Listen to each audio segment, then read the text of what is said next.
আমরা যখন আজান শুনতে পাই তখন নিশ্চয়ই অনেকে লক্ষ্য করে থাকবে যে আমাদের আশেপাশে থাকা কুকুরগুলোকে অনেক সময় দেখা যায় তারা ছুটোছুটি করে এবং ঘেউ ঘেউ করে।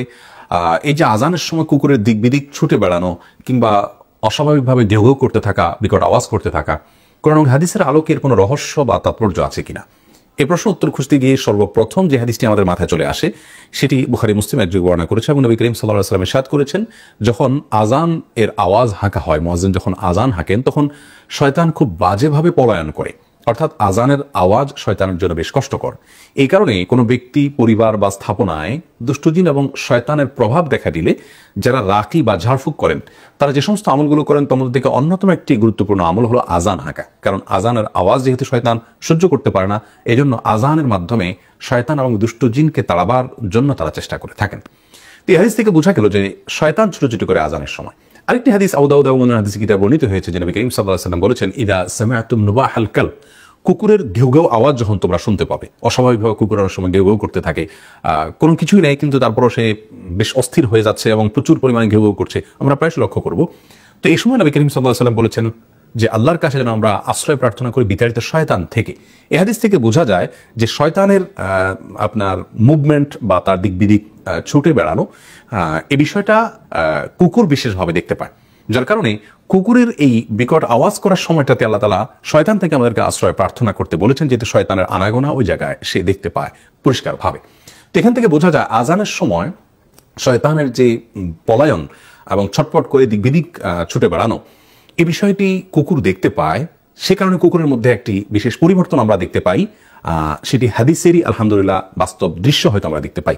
বিষয়টিকে আরেকভাবে ব্যাখ্যা করা যায়, আর তা হলো যে সহিহ মুসলিমের হাদিসে নবী করিম সাল্লাল্লাহু আলাইহি সাল্লাম কুকুরকে বরং হাদিসের ভাষ্যে নির্দিষ্ট করে কালো কুকুরকে শয়তান বলে আখ্যায়িত করেছেন। এই হাদিসের ব্যাখ্যায় মুহাদ্দিসিনে কেরামের মন্তব্য হলো, এর মানে এই নয় যে সকল কুকুরই শয়তান, বরং এর দ্বারা বোঝানো হয়েছে যে শয়তান সবচেয়ে বেশি যে প্রাণীর উপর ভর করে বা যে প্রাণীর আকৃতি ধারণ করে ঘুরে বেড়ায় সেটি হলো কুকুর, অর্থাৎ আরো নির্দিষ্ট করে বললে কালো কুকুর।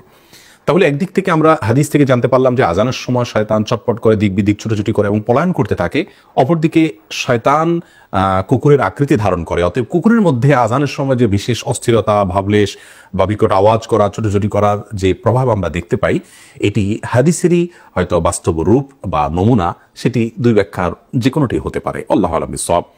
তবে প্রসঙ্গত এখানে একটি কথা বলে রাখা দরকার যে যেখানে কুকুরের সাথে শয়তানের এক যোগসূত্রের কথা হাদিসে উল্লেখ আছে, সেখানে শয়তান এর অনুসরণ যারা করে, প্রবৃত্তির অনুসরণ যারা করে, যারা আল্লাহর প্রতি বিশ্বাস লালন করে না, ধারণ করে না, সে মানুষগুলোর মধ্যে দেখবেন যে তারা কুকুরের সাথে খুব বেশি তাদের বেশ সখ্যতা তারা গড়ে তোলেন এবং বাসা বাড়িতে তারা কুকুরকে মানুষের মতোই অনেকটা অবস্থান দেন। আল্লাহ তো আর অনেক সৃষ্টি আছে, অন্য যে কোনো সৃষ্টির চাইতে কুকুরকে বিশেষ প্রায়োরিটি দেওয়া হয়, বিশেষভাবে যত্ন করা হয় এবং সাহাবায়ে কেরামের মধ্যে বিড়ালের প্রতি যত্ন নেওয়া এবং তাকে লালন পালন করার একটা প্রবণতা ছিল, অভ্যাস ছিল এবং সেই কালচারটাকে নবী করিম সাল্লাল্লাহু আলাইহি ওয়াসাল্লাম অ্যাপ্রিশিয়েট করেছেন।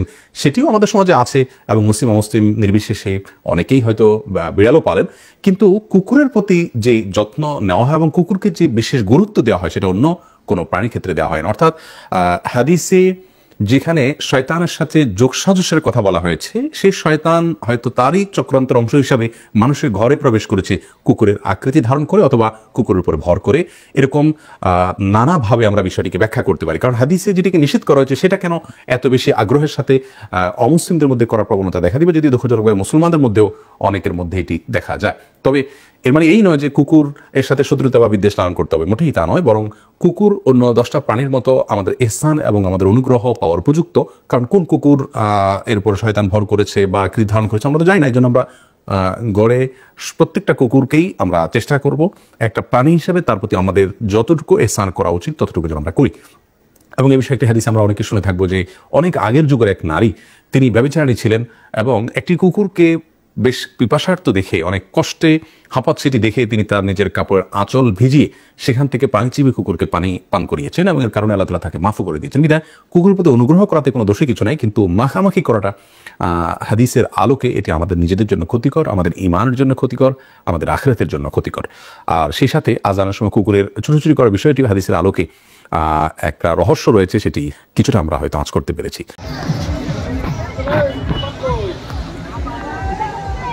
Go.